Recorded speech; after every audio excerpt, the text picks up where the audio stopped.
Vivian Crest did not come herself for just anyone. She came with a legal team, a printed offer, and 72 hours, 35% below market.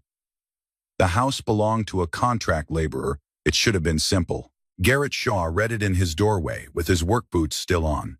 He folded it once and handed it back. Mr. Shaw. Her voice carried the patience of someone who had already decided. I came myself. You should understand what that means. He looked at her, not past her.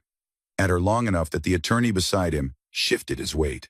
Then he stepped inside and closed the door. Softly. She thought he had nothing left to play. She didn't know what Elena Shaw had put in that contract. The alarm went off at 5:45, and Garrett was already in the kitchen. He scrambled eggs while Lily's feet hit the floor upstairs. The familiar thud and shuffle that meant she'd slept well. She came down, still pulling her hair into a ponytail, sat at the table, and ate without complaint. He packed her lunch while she finished. A sandwich, an apple, a small bag of crackers she'd eat first and not tell him about. That was the routine, and he left space in it for the things that didn't need to be said. Mrs. Donnelly says we're doing a science fair, Lily said. What's your topic? I don't know yet, she chewed. Can it be about bridges? Bridges work. She nodded like that was settled and drank her orange juice. He dropped her at school by 7:15, then drove the 20 minutes out to a residential job in the Harwick subdivision, a family who'd hired him to pour a new concrete apron and fix a drainage issue along the foundation. He worked without a crew most mornings, which suited him. He knew what needed doing, and he did it without narrating the process. His employer, a contractor named Bev Stokes, ran 2 or 3 jobs at a time and was decent enough. She called him Shaw. Her foreman called him Buddy. Neither of them knew he'd spent 9 years at Meridian Infrastructure, evaluating load-bearing conditions for municipal projects across 6 states, reviewing soil profiles and utility corridor specifications that carried the weight of city blocks above them. Neither of them had reason to ask, and Garrett had never offered it. He'd left Meridian 18 months after Elena died. Not immediately he'd tried to stay, because staying felt like the responsible thing, the thing she would have wanted. But the work had changed for him in a way he couldn't reverse. He understood the physics of load and failure too well. He knew what conditions preceded collapse. He couldn't stop seeing it everywhere. And eventually he couldn't make himself care about the specifications the way they needed to be cared about. So he left, quietly, and found work that let him use his hands without asking anything of him beyond precision and effort. The house on Perrin Street had been Elena's choice.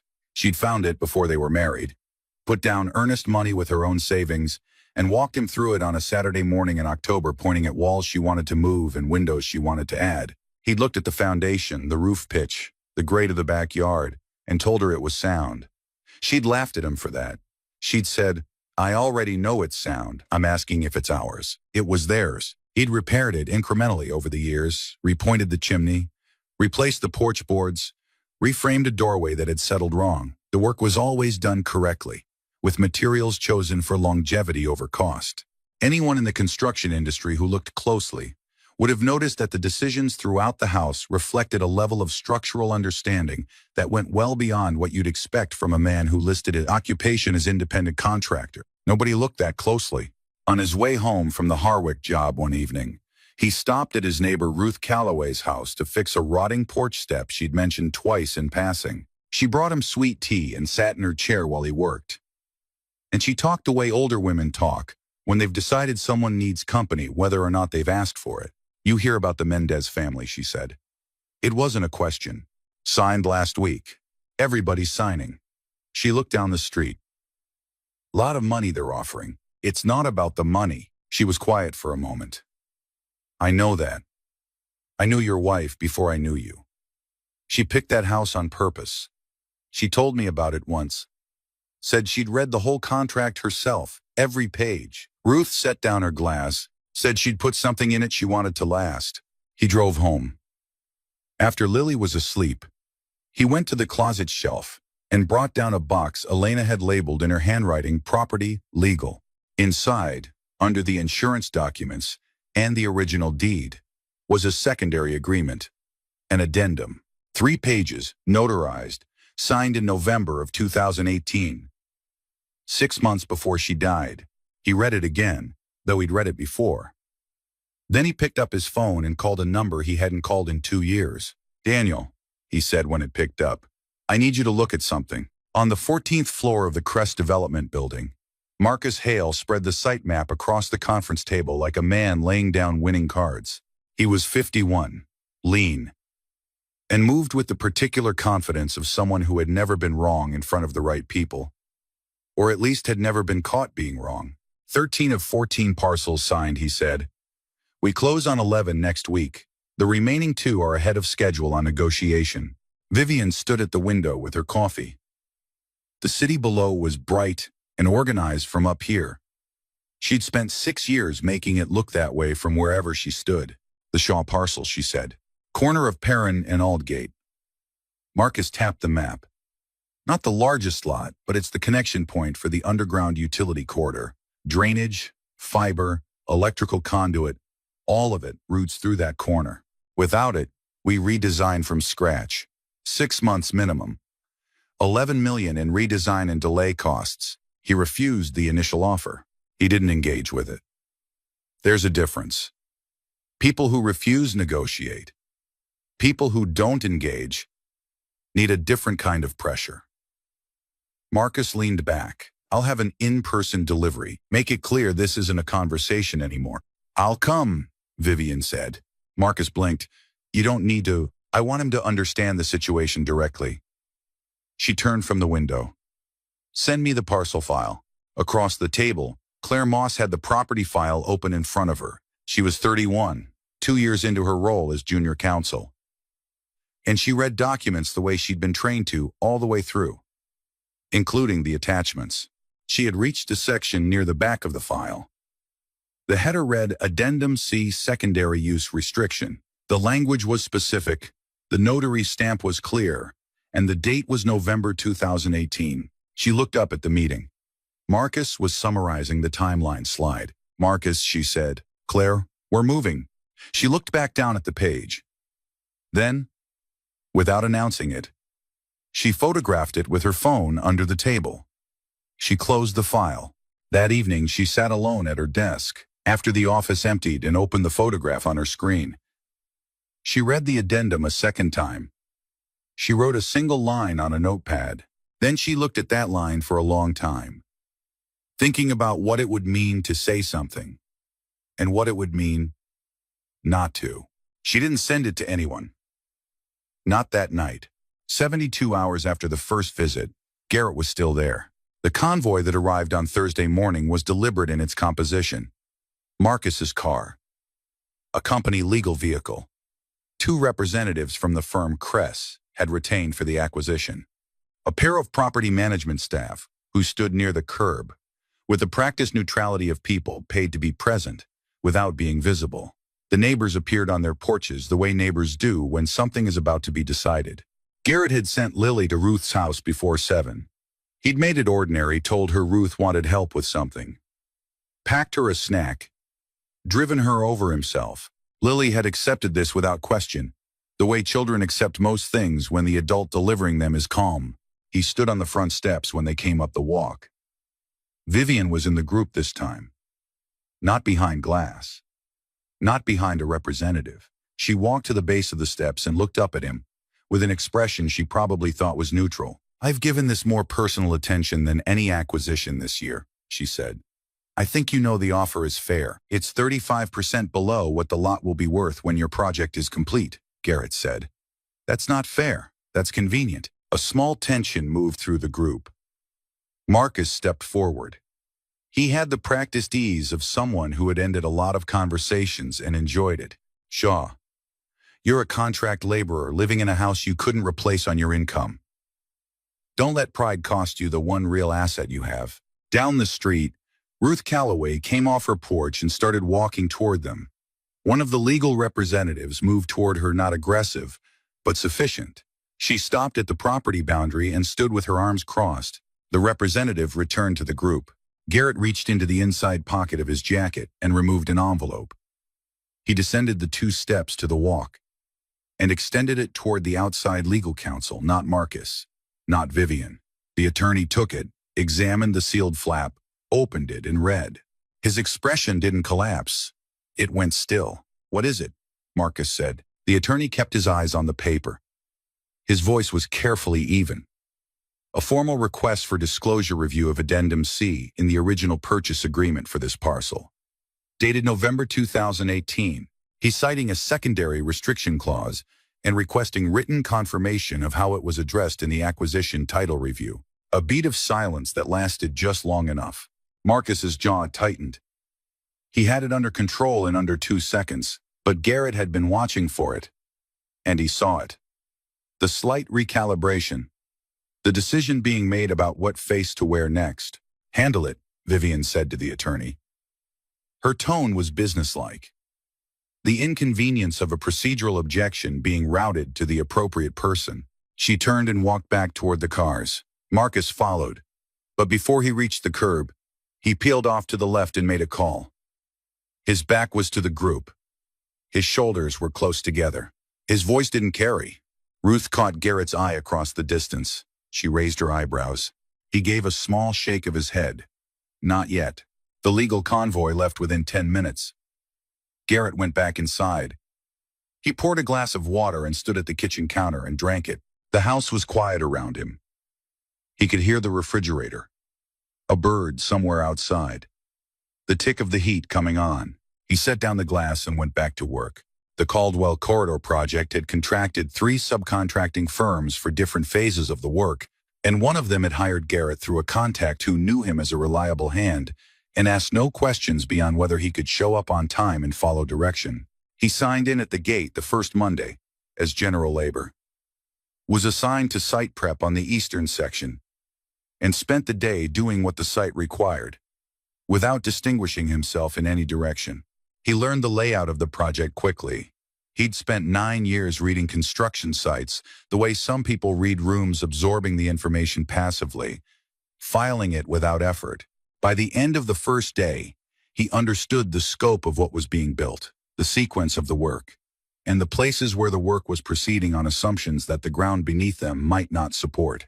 The second morning, he was assigned near the mobile office, and Owen Tate came out with a rolled set of drawings and spread them on the hood of a pickup to review the day's work.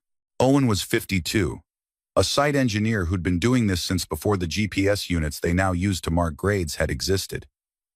He talked to his drawings. He had conversations with them. He found it clarifying. Garrett was stacking form boards nearby. He looked at the sheet from where he stood. He looked for a while, without moving toward it.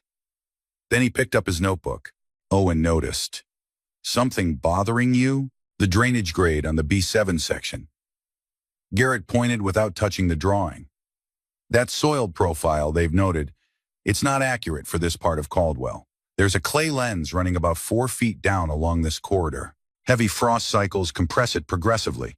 The corrugated pipe will shear at the joints within 2 or 3 winters." Owen stared at him. "ASCE 7-16 addresses regional soil variability requirements," Garrett said.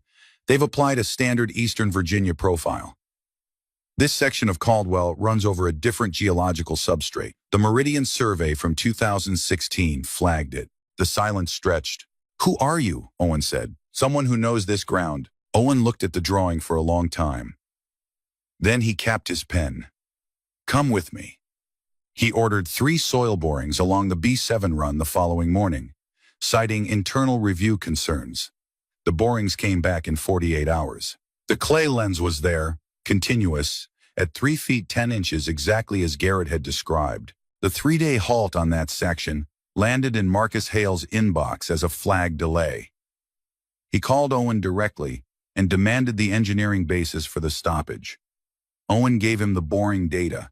Marcus demanded to know who had identified the discrepancy. Owen said it had come out of a review of the original survey materials. This was technically accurate. Vivian arrived at the site on Thursday afternoon. She walked the eastern section with Owen while the crew worked. She asked questions about sequencing and timeline and listened to the answers with the focus of someone who understood that she was getting a managed version of the information and was trying to work through it toward the real version. "Who caught the drainage issue?" she asked. When they'd reached the B7 boundary markers, Owen was quiet for a beat. He looked toward where Garrett was working 20 yards away, resetting form stakes with a mallet, his back to them. "Someone who knows this site better than anyone in our design office," Owen said. Vivian followed his gaze. She saw a man in a canvas jacket driving a stake into compacted earth. Nothing about him announced itself. She looked at Owen. Owen looked at the ground. She didn't ask again. But as she walked back to her car, she glanced twice more toward the eastern section. And the second time Garrett had turned and was looking at something in his notebook, and she had one moment of looking at his face before he moved on. She got in the car. Something had been registered. She didn't yet know what to do with it. Daniel Park flew in from Philadelphia on a Wednesday and met Garrett at a diner 2 miles from the house. He was 44, trim, and moved with the efficiency of someone who had trained himself out of wasting time. He had the addendum printed, annotated in 3 colors, and cross-referenced against county records before he sat down. "It's valid," Daniel said. He set the papers on the table between them and turned them so Garrett could read along. Elena inserted this through the original seller's attorney in November 2018. "It's notarized. It was filed with the Caldwell County Recorder's Office within 10 days of signing, and it survived intact through the chain of title when she transferred the deed into joint ownership 6 months later." What does it restrict? Change of use. Any conversion of this parcel from residential to commercial or mixed use within 10 years of the filing date requires written consent from the named beneficiary heir or surviving co-owner. Daniel set his finger on the relevant line. "You inherited the restriction right along with the deed." Garrett looked at the paragraph. He'd read it before. He needed to hear it said aloud by someone who understood what it meant. In a room full of lawyers. "Press Development never disclosed it," Daniel continued. "The title summary Marcus Hale submitted for board approval when they began the Caldwell acquisitions was a condensed version standard practice in volume acquisitions, supposedly. Addendum C wasn't included, which means either their due diligence was genuinely inadequate, or someone on their team identified it and chose not to surface it." "Hale," Garrett said. "He ran the title review internally rather than through outside counsel. That's unusual at this transaction size. It cuts the number of eyes on the documents." Garrett looked out the window at the parking lot. A woman was loading groceries into a minivan with a child in the cart. "There's more," Daniel said. He opened his laptop and turned the screen. "I've been reviewing the Series B offering documents Crest filed in January. The asset schedule submitted to investors." He scrolled to a highlighted section. "Your parcel is listed, property address, lot dimensions, current estimated value, all included as part of the collateral pool." Garrett looked at the screen. "The deed was never transferred," Daniel said. "The title is still in your name." "Garrett, they submitted land they don't legally own as collateral to secure $8 million from 3 investment partners. If that was intentional, it's securities fraud. If it was negligence, it's still a material misrepresentation that will matter a great deal to those investors when they find out." The diner was warm. Someone at the counter was eating pie. "Does Vivian Crest know?" Garrett said. Daniel looked at him carefully. "I don't believe so. The Series B was handled almost entirely through Marcus. Her signature is on the final filing, but the underlying asset schedule that was his department." He paused. "That said, once litigation starts, that distinction becomes very difficult to maintain. She could be named regardless of what she knew." Garrett was quiet. "I need to think about that," he said. That night, Lily drew a picture at the kitchen table, a house, with a tree beside it and 2 stick figures in front. One tall and one short. She slid it across to him without explanation. He looked at it for a long time. "We're not going anywhere, Bud," he said. She went back to her coloring. He folded the picture carefully and put it in his shirt pocket. On Friday morning, Marcus received notification that the legal review request for Addendum C had been formally escalated by outside counsel to a title dispute proceeding. He read the message in the elevator and sent 3 texts before the doors opened. The first went to his private attorney. The second went to the investor liaison who had managed the Series B close. The third went to a number that wasn't saved under a name. Claire Moss had been watching Marcus navigate the Caldwell file for 6 weeks. She'd watched him reroute document requests through his own assistant rather than the legal intake system. She'd watched him remove a physical folder from the shared cabinet and not return it. She'd watched the way his eyes moved to her whenever she opened anything related to the Shaw parcel. She knew what the addendum said. She knew what the Series B asset schedule said. She'd put them next to each other in her head many times, and arrived at the same conclusion each time. What had kept her quiet was simple arithmetic. She was 2 years into this job.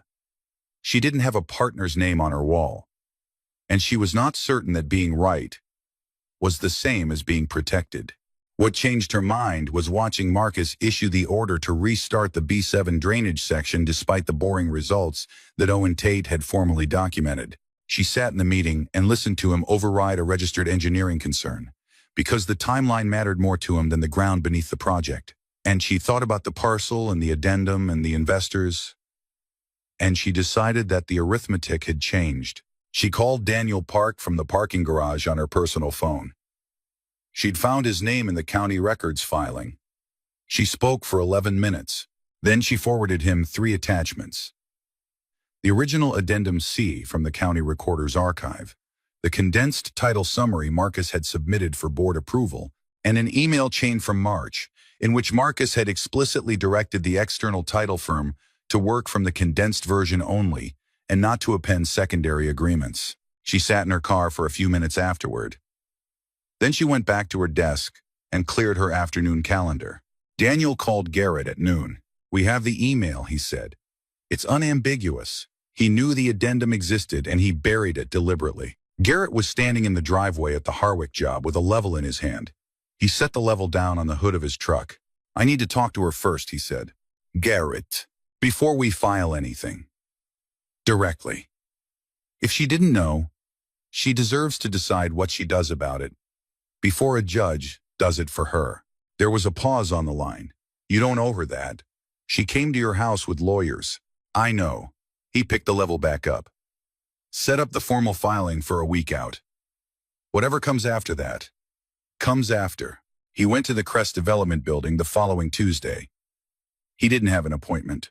He signed in at the lobby security desk, gave his name, and said he needed to speak with Vivian Kress on a matter relating to the Caldwell acquisition. The security attendant told him to please have a seat while she checked availability. He sat in a chair near the window and looked out at the street. An hour passed. He didn't check his phone. He didn't pace. He sat with his hands resting on his knees with the stillness of someone who has learned through long experience that patience and passivity are not the same quality, and that the difference matters. Vivian came through the lobby at 11:10, moving fast, talking to her assistant with the focused brevity of someone carrying 3 things in her head simultaneously. She saw Garrett and stopped. The recognition was immediate. She'd seen him once at the site, half a second 20 yards away. She'd filed it without knowing why. Now the file opened. She said something brief to her assistant without looking away from Garrett. 5 minutes, she said to him. "That's enough," he said. She took him to a conference room on the 8th floor, not her office. She stood near the door rather than sitting. He came to the table, set down 2 documents, and stepped back. "The first is Addendum C from the original purchase agreement on my parcel," he said.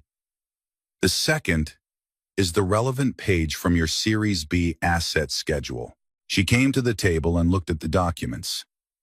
She read them with the focus of someone who understood what she was reading. The room was very quiet. She didn't speak for almost 30 seconds. Then she opened the door and said one word to the assistant visible through the glass. "Claire." Claire came in. She looked at the documents on the table. She didn't perform surprise. She looked like someone who had been waiting for this moment to arrive and had decided how she would handle it. "Did you know about this?" Vivian said. "I identified the addendum 6 weeks ago," Claire said. "I tried to raise it in the acquisitions meeting." Marcus redirected the agenda. Vivian looked at the table. Then she looked at Garrett. "Why come to me directly?" He held her eyes. "Because if you didn't know, you had the right to decide what to do about it before it became a courtroom. And because the project itself isn't wrong. What was done around it is wrong." She studied him the way you study something that doesn't match what you were told it was. "I'll need to verify these," she said. "Take whatever time you need. They're original documents." He picked up his jacket and walked out. He didn't look back. Owen Tate called Garrett that evening. while he was washing the dinner dishes. Hale sent a directive this afternoon, Owen said. Restart the B7 drainage work. Proceed on approved design, his words. Disregard the boring results as non-material variation. Garrett turned off the faucet. When does work start? Tomorrow morning, 7 o'clock. Unless someone stops it. Can you get a work stoppage order through the city engineer's office tonight? Based on the boring data and a formal safety concern filing. Owen was quiet. If I submit the documentation myself, as the engineer of record on site, yes. The city can issue a hold within 24 hours. But Garrett, this is going to blow everything wide open. Hale will know exactly where it came from. The pipe was going to fail anyway, Owen. We're just deciding when it happens and who gets hurt. A long pause. All right, Owen said. Tonight, Garrett dried his hands and stood at the kitchen window. Outside, the street was empty. The Mendez house 2 lots down had a for sale sign in front of it. Now new owners coming, people who didn't know the neighborhood yet. He thought about Elena reading that addendum at the kitchen table, leaning over it with her pen, making sure every line said exactly what she intended. She'd always read everything twice. Garrett and Daniel arrived at the Caldwell site at 6:50 the following morning. The work stoppage order from the city engineer's office was valid, signed, and current. Owen met them at the gate with his sight binder under one arm and walked them through without ceremony. The crew arrived at 7. They looked at the posted order and at Owen, and then began their morning routines, waiting for direction. No equipment started on the B7 section. Marcus arrived at 8:15. He came through the gate looking at his phone and didn't see them until he was well inside the perimeter. When he looked up, he stopped. He recognized Garrett. Whatever calculation he performed in the next 2 seconds, it ran fast. His expression settled into something controlled. You have no standing on this site, Marcus said. Daniel held up the stoppage order without speaking. Marcus didn't take it. He looked past them at Owen, who was standing by the equipment shed with his arms crossed and his binder under his arm. You filed this? The boring data filed it, Owen said. I just signed my name. The boring results were reviewed and determined non-material by you, Owen said. Not by a licensed geotechnical engineer. Not by the city. By you, in a memo that will look very interesting alongside the results themselves. The site was quiet around them. The crew had gone still. Vivian's car came through the gate at 8:40. She walked toward them with the particular quality of someone who has made a decision she intends to hold and has no interest in rehearsing it. She stopped a few feet from the group. She looked at Marcus. She looked at Garrett. She looked at Daniel's briefcase. Show me what you have, she said. Daniel opened the briefcase on the field table and laid out the documentation in order. The addendum, the Series B asset schedule, the condensed title summary, the March email chain. He walked through the sequence plainly, without theater. The addendum existed and was valid. The parcel had never legally transferred. Its inclusion in the Series B collateral pool was a material misrepresentation to investors. The March email demonstrated the omission was not accidental. Marcus began to speak.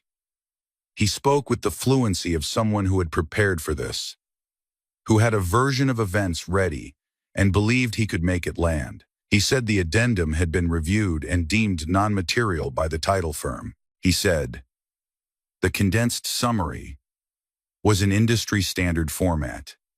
He said the Series B filing had been prepared in good faith with the information available. Daniel set the March email on the table. Use the condensed summary only.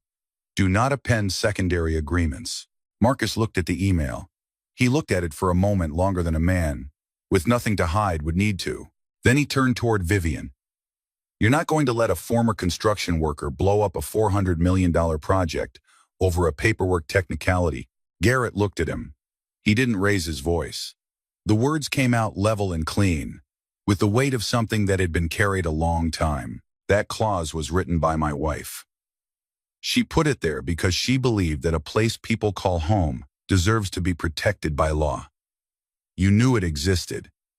You chose to bury it. No one spoke. Owen looked at the ground. The crew members near the shed had gone completely still. Daniel kept his eyes on the table. Vivian looked at Marcus with an expression that had no heat in it, which was worse than heat. "Don't say anything else," she said quietly. "Call your attorney." Marcus held her eyes for a moment. Then he walked toward his car with the careful pace of someone refusing to be seen moving quickly. Vivian watched him go. Then she turned to Garrett. Something in her face had reorganized itself, not softened exactly. Clarified. "My office," she said. "Tomorrow morning." The Crest Development Board convened at 9 the following day. Claire had prepared the documentation package over 2 days, working through the night on the 2nd. Daniel presented in 40 minutes. He was methodical and fair, and left no questions unanswered. The board voted to suspend Marcus Hale pending a full internal investigation. 6-1. The single dissenting vote wanted to wait for outside review. The chair noted the investor notification obligations that a 60-day delay would violate and overruled the hesitation. The Series B investors were contacted before noon. The asset schedule had to be corrected. The process was expensive and embarrassing and legally necessary. The Caldwell Corridor project was placed on restructuring hold. When the board cleared the room, Vivian stayed. Garrett stayed. Daniel gathered his papers quietly. "What do you want?" Vivian said. "Say it plainly." Garrett set a single page on the table between them. "3 things, he said. First, Addendum C is formally recognized and entered into the project record. No acquisition proceeding. No condemnation. No further legal action on the parcel. Done. Second, the B7 drainage section is redesigned according to the actual geological data. Owen Tate oversees the revision and provides sign-off before any work restarts on that section." Vivian nodded once. "Third." He set his finger near the bottom of the page. "Meridian Infrastructure completed the structural baseline survey for this zone in 2016. That survey is the foundation for the corridor layout your firm has built this project on. When Crest acquired the Meridian assets in 2021, no licensing agreement was executed for the design work. No attribution, no compensation." Vivian read the bottom of the page. She was still. "The documented value of the design contribution has been independently assessed," Daniel said. "Conversion to a project equity stake representing 50% of the core infrastructure component of the Caldwell Corridor development is the proposed resolution." The room was quiet. Vivian looked at the number for a long time. Then she looked up at Garrett. "You could have asked for considerably more," she said. "You could have filed an injunction months ago and stopped everything." "I didn't want to stop it," Garrett said. "I wanted it built correctly. There's a difference." He paused. "Elena's restriction was never meant to be a weapon. It was meant to be a standard, something that required whoever came next to do the work right." Vivian set the page down. "When did you start planning this?" she said. "When your first notice arrived. But I didn't move on it until you came to my door yourself." "What did that change?" "It told me you were someone who paid attention. People who pay attention can eventually be reasoned with." He let that settle. "It just sometimes takes a while." She looked at him. Something crossed her face that wasn't quite a smile, and wasn't quite something else. It was the expression of someone recalibrating a situation they thought they'd already understood. "I'll have our attorneys draft the equity agreement," she said. "I want it clean." "So do I," Garrett said. The agreement was signed 11 days later. Garrett Shaw became an equity stakeholder in the Caldwell Corridor project, the first outside party in the company's history to hold a direct infrastructure stake without contributing capital. Owen Tate was named Director of Site Engineering, a title that came with a salary that made him go briefly quiet when Vivian offered it across her desk. He accepted it in 2 sentences and didn't make a production of either one. Claire Moss was reassigned to the contracts division, with direct reporting to Vivian rather than the office of the CFO.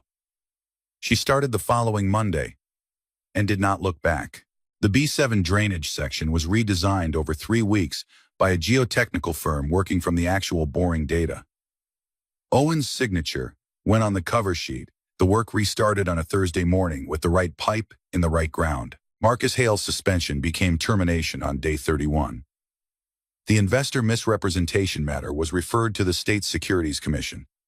Garrett didn't follow the proceedings. He'd said what needed saying. Ruth Calloway called on a Saturday morning to say she'd heard about the equity agreement from 3 separate people in 4 days. Garrett told her the house wasn't going anywhere. She told him that Elena would have gotten a real kick out of all this. He said he thought so too. Lily's science fair project on suspension bridge load distribution won second place. She came home with a red ribbon and a considered opinion about the judging criteria that she delivered at dinner with complete seriousness. He listened to all of it. Vivian came to the construction site on a Thursday morning in early November. No team. No itinerary. She found Garrett reviewing the revised drainage plans with Owen near the B7 trench. She waited until Owen drifted back toward the crew. "I owe you an apology," she said, "for the day I came to your door." Garrett looked out at the trench, where the crew was setting the corrected pipe. "You're building it right now," he said. "That's enough." She stood beside him for a moment. "I didn't know about the addendum," she said. "I need you to know that. I know you didn't." "How?" "When I put those documents on the table in your conference room, you read them. You didn't look for a way out. You just read them." He paused. "People who were part of it don't read like that." She was quiet. The sounds of the site filled the space between them. Machinery. Voices. The steady rhythm of construction work proceeding correctly. After a moment, she said, "She sounds like she was remarkable." "Your wife." Garrett looked at the revised grade stakes running along the corrected corridor. "She read every contract," he said. "Every page. Every time." Vivian nodded. She left a few minutes later, and he went back to the drawings. That evening, he came home to Lily already at the kitchen table, working through her homework, with one elbow propped on the table and her chin in her hand. He made dinner. They ate. She told him about a kid in her class who'd brought a lizard in his backpack and caused what she described as a significant situation. After she went to bed, he sat at the kitchen table for a while. Then he went to the closet and brought down the property box. He lifted out the addendum, 3 pages. Elena's signature on the last line. The pen pressed firmly. The letters even. And deliberate. Exactly the way she did everything. He set it on the table under the kitchen light. He put his hand over her signature and left it there. Outside, the street was quiet. A few houses down, a porch light was on. The neighborhood that had braced itself for change was still here, different now in ways most of it didn't yet understand. Inside the house on Perrin Street, the kitchen light stayed on for a long time. In the spring, the project would break ground again. It would be built correctly, down to the last inch of corrugated pipe and the last grade stake in compacted earth. The drainage would hold through every frost season. The corridor would run where it was supposed to run. And at the corner of Perrin and Aldgate, where the utility lines made their crucial turn beneath the ground, the house that Elena Shaw had chosen with her own savings and read every word of the contract to keep that house would still be standing, exactly where it had always been.